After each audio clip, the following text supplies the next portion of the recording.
Hey friends, this is Jennifer Terri and welcome to my channel po. Welcome. Sa mga hindi pa nakasubscribe, subscribe na kayo dyan. So yesterday, big thing happened, no? There was a Senate hearing. In that Senate hearing, all the senators were there.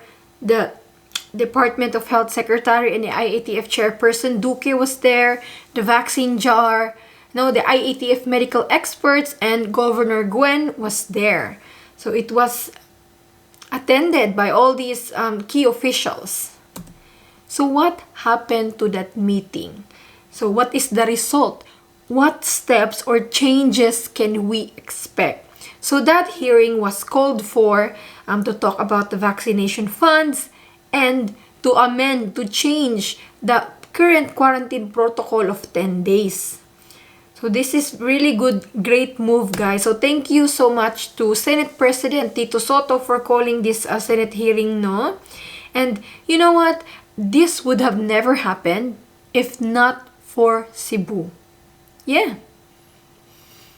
Because of that diversion of flights, Cebu has an innovative protocol.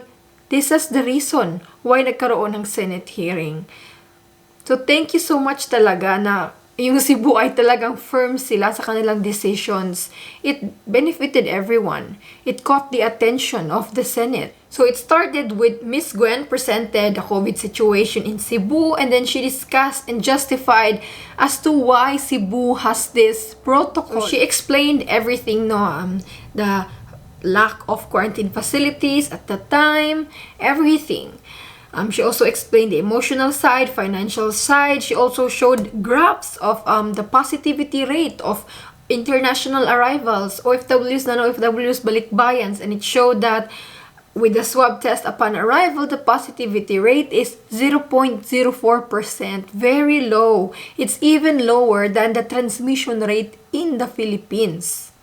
And with this, Governor Gwen received a lot of support from senators. But then Duque po, if you watch, I uploaded the hearing. But then Duque is, of course, his mind is very close, no? It's about pride and power struggle, He's holding on to this, no, you cannot have that protocol. And he won't let Cebu continue with their protocol. He has all the powers, guys. The head of the IATF who has the strongest support of the president. So remember, last month, Governor Gwen met with the president, Duque, and the IATF in Manila. And the result of that meeting was that Duque was supposed to study the Cebu protocol. The president ordered him to study it. Miss Gwen shared that she never received the report, and so they continued with their protocol. And then one day after that, they diverted again the flights.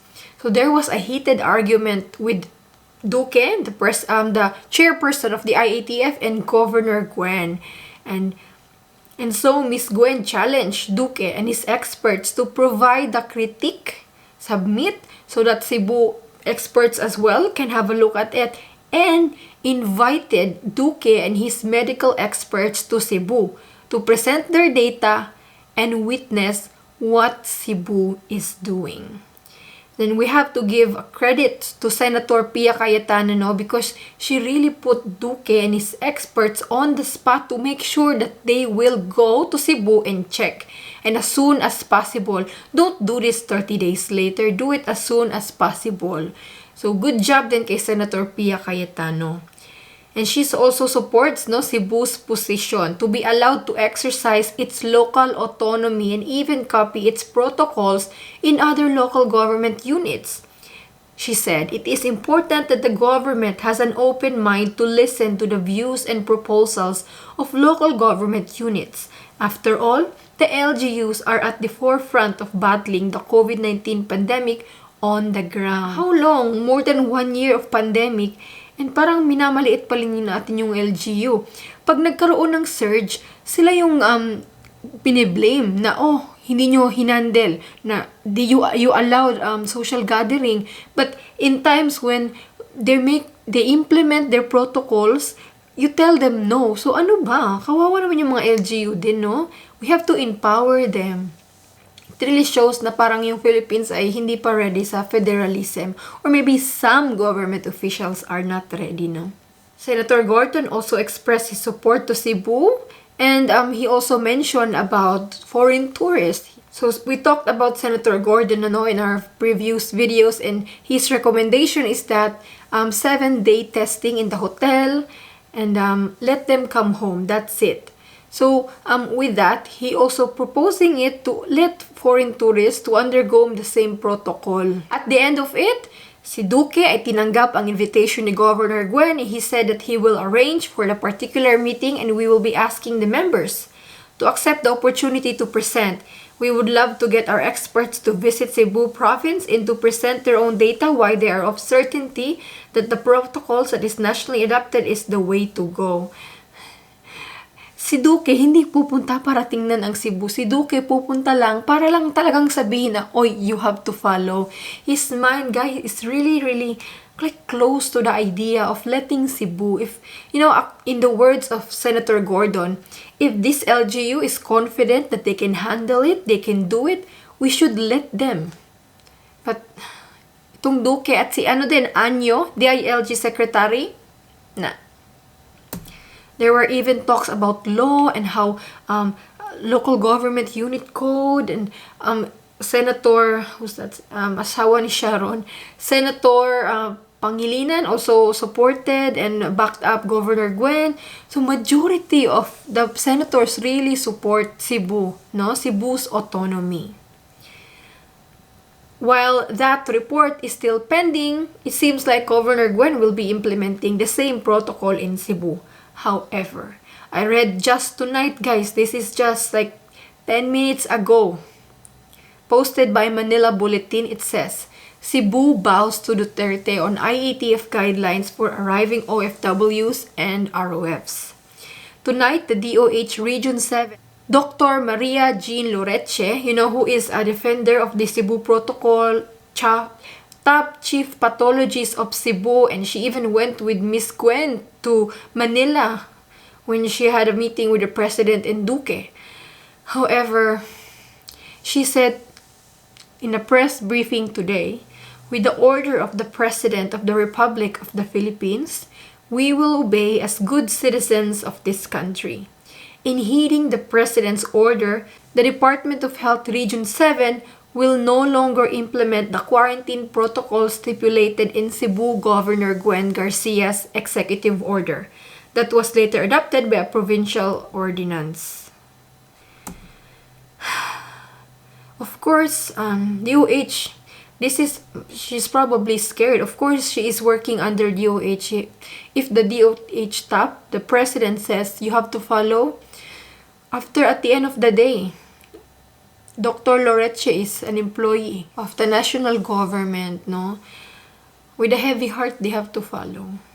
So, in that meeting while they were arguing about law na talagang, Cebu can do this because they have the ordinance, blah, blah, blah. Itong si Binay, this Senator Binay, napakatalas ng dila na questionin si Miss Gwen. Kulang na lang sabihin niya, so hindi ka susunod sa presidente. Like, there was even like smirk in her face. But, well done for Miss Gwen because she answered her eloquently, calmly. We also have to mention Susan Ople.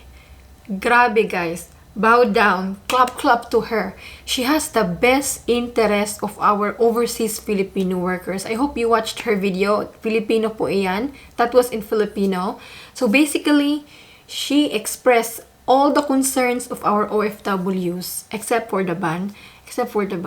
But everything, she laid it out there. I have nothing but respect to her talaga. She shared the sentiments of our OFWs that they feel that yung automatic response of the Philippine government, the IATF has always been border control. Kung pwede po, sabi pa niya, tingnan lang po kung paano makat yung quarantine ng 7 days. I-test na, pauwiin na, i-home quarantine kung ayaw nung mas maaga. No, she explained that OFWs, Filipinos who are working abroad, not just OFWs, actually, majority of people are only allowed 14 to 15 days of emergency leave, and with the 2 days of that involves traveling. And then 10 days quarantine, wala na, zero na. So kawawa po yung mga OFWs, feeling na sila unwelcome modern day heroes. Exactly. Unwelcome modern day heroes.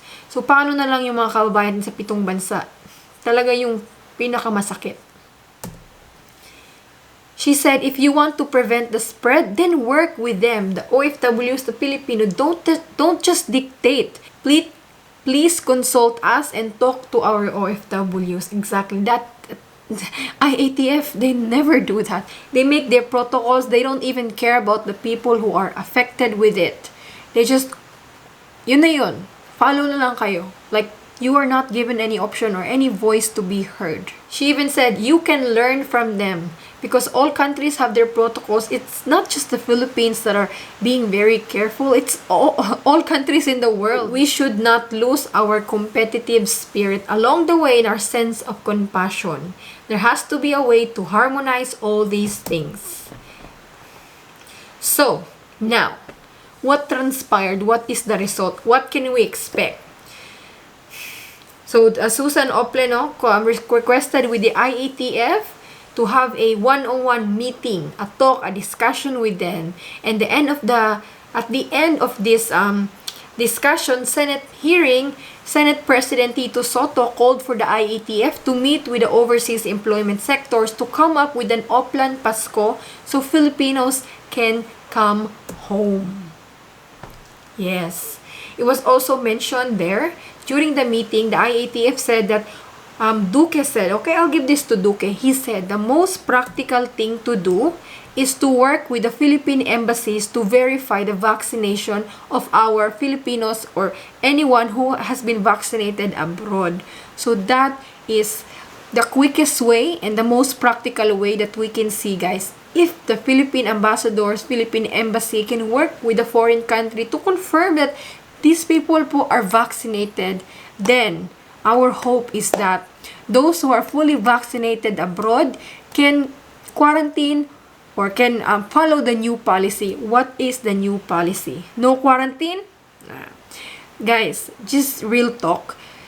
If you're hoping to go home to the Philippines with zero quarantine, very impossible. Not this month, not next month, and I don't think even for the next 2 months, guys.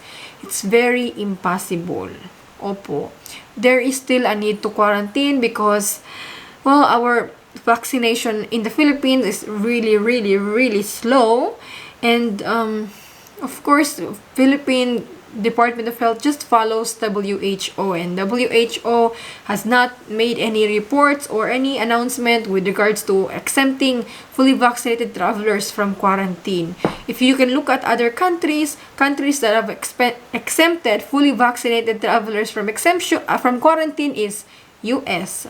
US is, well, they vaccinated more than 45% of their people. Kaya, if you are expecting of no quarantine, matagal pa po yan. Not this month, not next month. You have to wait if that is what you're waiting for. But still, it is improvement once the new policy can be applied to those who are fully vaccinated abroad. Everyone will benefit, okay? Because if we can shorten the quarantine, then we can increase the travel cap. So, less flight cancellation, more flights allowed. Maybe the flight prices, tickets will also go down. Okay? So, that is our hope that this overseas employment agency will knock the head of the IATF and say, look, there are ways that we can do this. So, yun lang po. That is the only change that I can see, guys, personally, in my opinion. Yeah, so that is what we can expect. 7 days quarantine. So that is what I can share, guys. That is the summary of the whole Senate hearing. Let me know if I have missed anything, but that is really the main points. What we can expect right now is that the new policy may be applied to those who are vaccinated abroad, which is 7 days quarantine. That's big improvement, guys. Actually, half.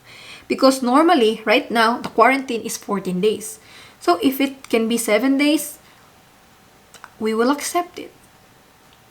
Alright? So thank you so much for watching, guys. Don't forget to like this video. Comment down below how you feel about this, and I will see you again sa next update, and pray for me for my travel. I'm going home in like how many days? 1, 2, 3 in 2 days. Scoot Airlines, Singapore to Cebu. Hi! May kasabay pa ako dyan. Thank you so much, guys. I'll see you again with another update. Ingat po kayo and God bless. Bye-bye!